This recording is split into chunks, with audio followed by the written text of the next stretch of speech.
Okay, so I know this has probably sounded like just a time for me to bash the HOKA Mach X, and that's not really the point. This is actually an absolutely great shoe, and I think this is going to fit into the shoe rotation quite well for some people.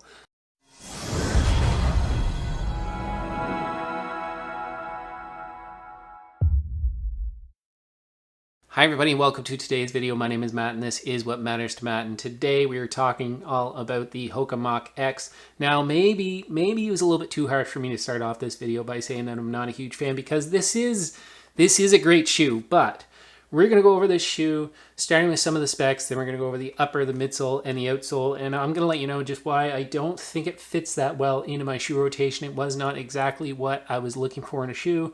Some of that is just due to how I was surprised on how it actually felt on foot, and some of it is due to having sort of unrealistic expectations on what I'm looking for in a shoe.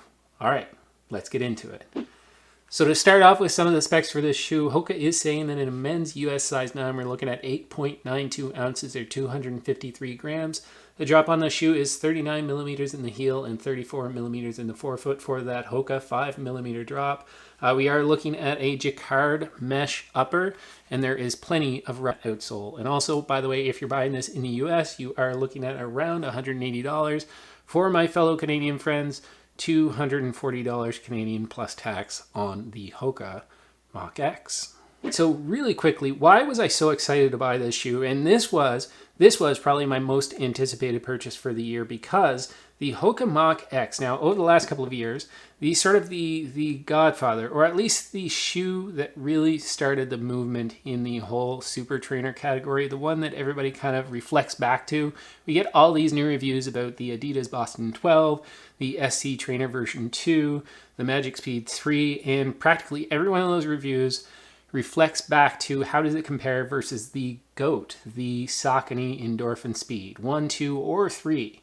And for me, last year, when we were looking at a number of the reviews, and over the last couple of years, whenever we talked about the Endorphin Speed 3 or the Endorphin Speed 2 or the Endorphin Speed, the shoe that always sort of came up as a possible replacement or substitute for that, if you were looking for something different, that was an up-tempo shoe, that was a daily trainer that could do some faster stuff, people would talk about the HOKA Mach 4 and then ultimately the HOKA Mach 5.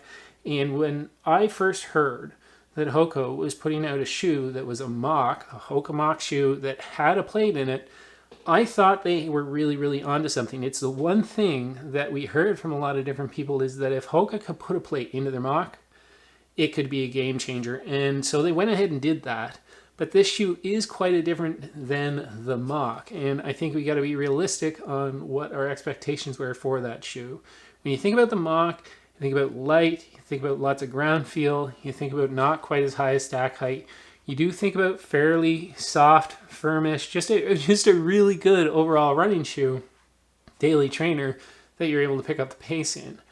The Mach X, we've got a whole lot more stack height here. We've got a lot less ground feel. We've got that plate in the middle that does add some rigidity and add for a little bit of extra pop. But in a lot of ways, it's a completely different shoe. And I'm going to go over the upper, the midsole, and the outsole. And like I said in the beginning, finally, I'm going to finish off with saying just why this hasn't been the shoe that I've wanted to fit in my rotation, and why it's unfortunately probably not going into my rotation. All right, let's start with that upper. The upper was actually one of the main reasons why I ended up going with the HOKA Mach X. Now, last couple of weeks, I found myself in Toronto, and while we were on vacation, I had sort of one goal when it came to running shoes. I wanted to come home with a super trainer that I could fit into my shoe rotation. And when we talk about fit, and we talk about the HOKA Mach X, it fit better for me than any other super trainer I was able to get my hands on. I tried on the Adidas Boston 12, tried on the Saucony Endorphin Speed 3, I tried on the Asics Magic Speed 3, I tried on the Asics Super Blast. I tried on every shoe that I could find in this super trainer category, and the HOKA Mach X just fit the best. It was snug to the midfoot, and it fit very comfortably. I had no heel slippage back here in the heel. I had lots of room to splay my toes up front. I had the right amount of length at the end of the toe box. Everything just fit really, really well. And I had no freaking around with lacing or anything when I slipped my foot into this shoe. everything just worked really well. They kept it pretty simple when it came to the lacing system and the eyelet chain. They tried to do nothing really fancy there. Speaking of the tongue and the eyelet chain, the tongue is a gusseted tongue, and there's not a whole lot of padding. There's not a whole lot to the tongue, but they do have some padding right down the middle, which does decrease the amount of lace bite. No lace bite in this shoe whatsoever. Back here in the heel, there is some padding, but again, not too much, just the right amount to keep you from getting any sort of heel slippage. The back of the heel here, there's lots of structure, lots of support back here. And again, up in the toe box, it was really, really comfortable. Plenty of room to splay my toes. Now, HOKA is using a jacquard mesh upper here. And if I had one thing that I would say about this upper that was not 100% perfect, is that it does run a little bit warm. But for me, coming into the fall here in Eastern Canada, looking at a shoe that's probably going to put on a ton of miles if we're talking about an up-tempo daily trainer that I'm slotting into my rotation during marathon prep, I wasn't really looking for something that was really, really that breathable. If you're looking for something a little bit more breathable, you might want to look at something like the Adidas Boston 12, which has a little bit more of a stripped back upper. But overall, the upper in the HOKA Mach X was what had me convinced that this was going to be the right shoe for me. All right, so let's talk about the midsole, because the midsole is where I kind of feel HOKA fell flat with this shoe. Now, I have no problem with the dual density midsole. Some companies are doing really, really well with that. Adidas seems to be having a lot of success with the Boston 12. Of course, we have the Asics Superblast that a lot of people seem to love. And of course, HOKA also has in their own lineup the Mach 4 and the Mach 5 for what they were trying to accomplish with those shoes. Use dual density midsoles really, really well and work to their advantage. But to me, I feel like with the HOKA Mach X, it hasn't worked out quite the way that they were hoping it would, or at least quite the way that I was hoping it would.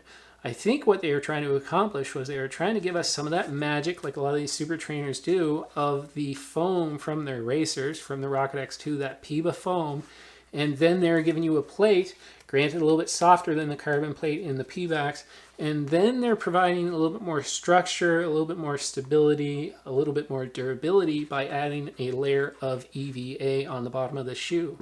They did add to the durability, they did add to the structure, and they did add to the stability, but where I think it falls flat is that all of that EVA really kind of deadens the PIBA foam for me. So I don't get the same amount of energy return, I don't get the same amount of just magical experience that I get from a PIBA foam because there's just so much EVA along the bottom here. I don't think it's because of the plate. I think that P-backs plate has the right amount of stiffness in it to add that rigidity that we need in the plate. I just think there's so much EVA foam on the bottom of the shoe that you're not getting that same exciting experience that I would be looking for in a super trainer.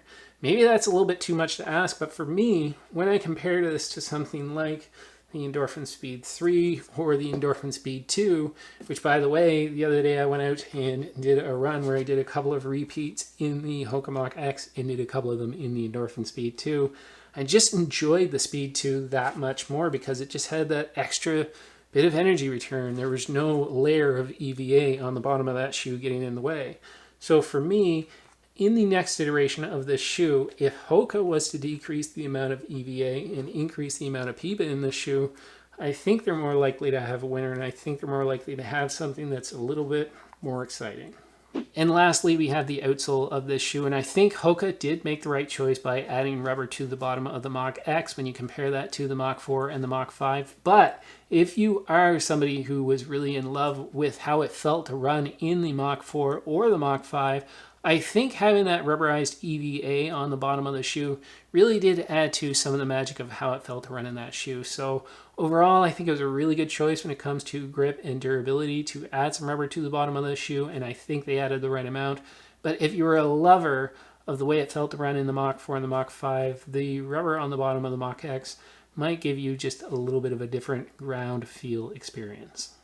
Okay, so I know this has probably sounded like just a time for me to bash the HOKA Mach X, and that's not really the point. This is actually an absolutely great shoe, and I think this is going to fit into the shoe rotation quite well for some people. The biggest problem that I have with this shoe is how much it costs versus what kind of experience I'm getting out of it. When I spend something like $240 plus tax on a pair of shoes, I want something that's going to feel a little bit magical. I want something that leans really close to that super shoe experience. And what I get out of the Mach X is a really good daily trainer that really rolls through my gait cycle really, really nicely, and is able to lock into something like a marathon pace really, really well. But it's not something that feels magical on step. It's not something that feels super bouncy and energetic, and it's not something that feels like I can pick up the pace and go super fast in. So for me, spending that kind of money, the Mach X just doesn't quite hit the mark for me. I know that's not what some of you are going to want to hear. I was really, really excited to get this shoe and put it on foot and get some miles into it. It hasn't worked out to be the shoe that I wanted it to be. Guys, that's my review of the HOKA Mach X. My name is Matt, and this has been What Matters to Matt. And ultimately, what matters to me most is my family. I'll see you guys in the next video. Step 1, wake up early, gonna rise with the sun. Step 2, get some food in you. Step 3, think real hard about what you wanna be. Step 4, everybody just do your thing. Wake up, today's gonna be a good day. Wake up, today's gonna be a good day. Wake up, today's gonna be